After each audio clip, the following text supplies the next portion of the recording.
তাহলে আমরা শুনব আদম ও ইবলিসের কাহিনী। তো আল্লাহ তাআলা দুনিয়ায় হযরত আদম আল্লাহ তাআলাকে প্রথম মানব ও বিবি হাওয়া আল্লাহ তাআলাকে প্রথম মানবী হিসেবে পাঠালেন। ওহির মাধ্যম ছাড়া মানুষ সঠিক জ্ঞান লাভ করতে পারত না বলেই আল্লাহ তাআলা প্রথম মানুষকে নবীতে দায়িত্ব দিয়ে পাঠিয়েছেন। তিনি তার সন্তানদের ওহির জ্ঞান অনুযায়ী পরিচালনা করতেন। আল্লাহ কিন্তু মানুষকে ওহির জ্ঞান অনুযায়ী চলতে বাধ্য করেনি। তিনি মানুষকে তার মর্জি মতো চলার ইখতিয়ারও যেমন দিয়েছেন, তেমনি তার হুকুম অমান্য করার ক্ষমতাও দিয়েছেন। এর কারণে আল্লাহ তাআলা বিধানকে আগ্রহী করে চলার উদাহরণ আদম সন্তানের মধ্যে শুরু থেকে দেখা গেছে। আদম আল্লাহ তাআলা এর ছেলে কাবিল তার ভাই হাবিলকে কতল করে আল্লাহর বিধান আগ্রহ করেছিলেন। আল্লাহর হুকুম অমান্য করার জন্য শয়তানকে মানুষকে উস্কিত দেয়। শয়তান যে বড় চালাক দুশমন সে কথা বোঝার জন্য আদমকে দুনিয়ায় পাঠানোর আগে বেহেশতে পাঠানো হয়েছিল। শয়তান বন্ধু সেজে ধীরে ধীরে কিভাবে আদমকে আল্লাহ নাফরমানি করাতে পারলো সে কাহিনী কোরআন 7টি সূরা আছে। আল্লাহ তাআলা বলেন, আদম আল্লাহর হুকুম অমান্য করার নিয়তেই তা করেনি। শয়তান তাকে ভুল ধারণা দিয়েছে।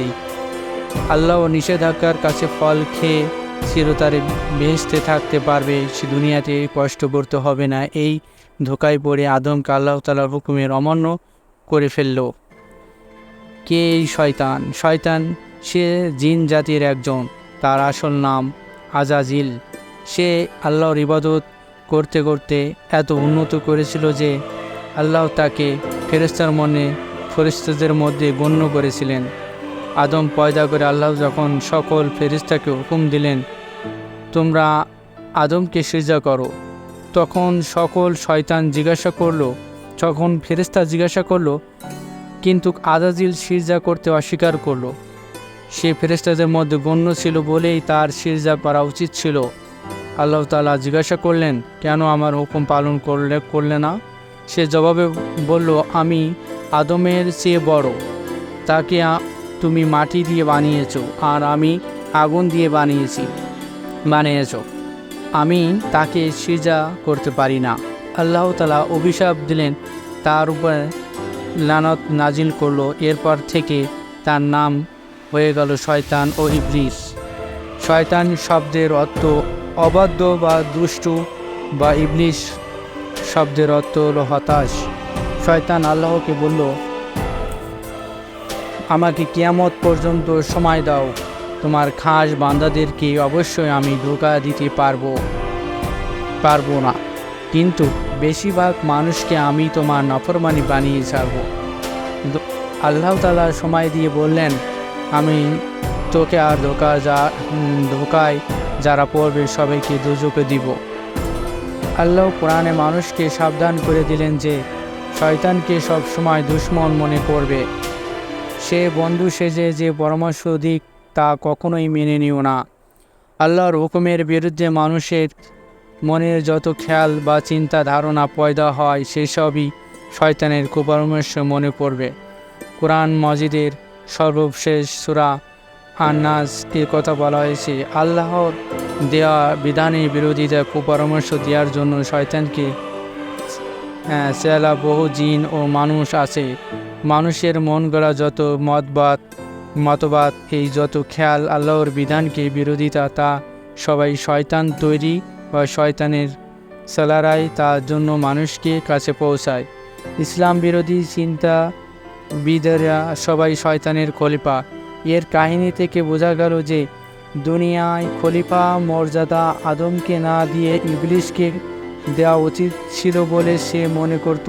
তাই আদমের বিরুদ্ধে যে হিংসা জ্বলন্ত লাগলো, মানুষের মর্যাদার যোগ্য নয় বলে প্রমাণ করার জন্যই সে তার জিন ও মানুষের চেলা ও চামগুলোদের নিয়ে দিন রাত মানুষের ফোলাচ্ছিল ও উস্কানি দিচ্ছিল। কিন্তু আদম ও ইবলিসের আচরণ থেকে এই কথাই প্রমাণিত হলো যে খলিফা মর্যাদা পাওয়ার যোগ্যতায় আদম, ইবলিস নয়।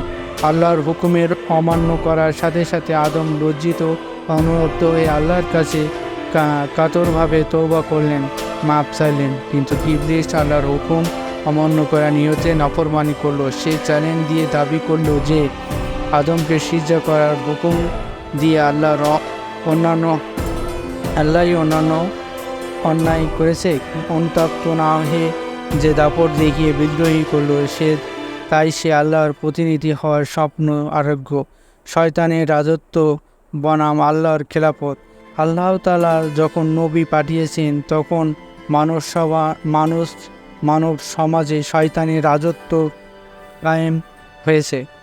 আল্লাহর নবীর কথা মানার জন্য মানুষকে বাধ্য করেনি, মানুষকে ইখতিয়ার দিয়েছে যে ইচ্ছা না হলেও সে নবীর কথা মানবে না। তাই ইবলিস মানুষকে ভুল পথে পরামর্শ দিয়ে আল্লাহ নাফরমানি বানানোর মহা সুযোগ পেয়েছে। এভাবে দুনিয়ায় শয়তান রাজত্ব কায়েম হয়ে আসছে। আল্লাহ তাআলা নবীকে শয়তানের রাজত্ব উস্কাত করে আল্লাহর খেলাফত কায়েমের দায়িত্ব দিয়ে পাঠিয়েছেন। আল্লাহর কোনো অযোগ্য লোককে নবী পাঠায়নি, কিন্তু যিনি যত যোগ্যই হন এই কাজটি তার একার পক্ষে সম্ভব নয়। জনগণ নবীর ডাকে সাড়া না দিয়ে তাদেরকে বাধ্য করার ক্ষমতা নবীকে দেওয়া হয়নি। তাই সে নবীর যুগে জনগণ সাড়া দিয়েছে, সেই নবীর যুগে আল্লাহর খেলাফতের কায়েম করা সম্ভব হয়েছে। হযরত মুসা আলাইহিসসালাম, দাউদ আলাইহিসসালাম, ইউসুফ আলাইহিসসালাম, মুহাম্মদ সাল্লাল্লাহু আলাইহি ওয়াসাল্লামের যুগে জনগণ প্রয়োজন পরিমাণ ছাড়া পাওয়ার ফলে তাদের হাতে ইসলাম বিজয়ী হয়েছে বা আল্লাহর খেলাফত কায়েম হয়েছে। হযরত নূহ আলাইহিসসালাম, ইব্রাহিম আলাইহিসসালাম এবং শোয়েব আলাইহিসসালাম এর অনেক নবীর যুগে জনগণের সমর্থন না পেয়ে পর্যন্ত আল্লাহর খেলাফত কায়েম হতে পারেনি। শয়তান রাজত্ব বহাল ছিল। অবশ্য আল্লাহ তাআলা তাদের বিরোধী কওমকে বিভিন্ন রকম আযাব দিয়ে ধ্বংস করে দিয়েছেন।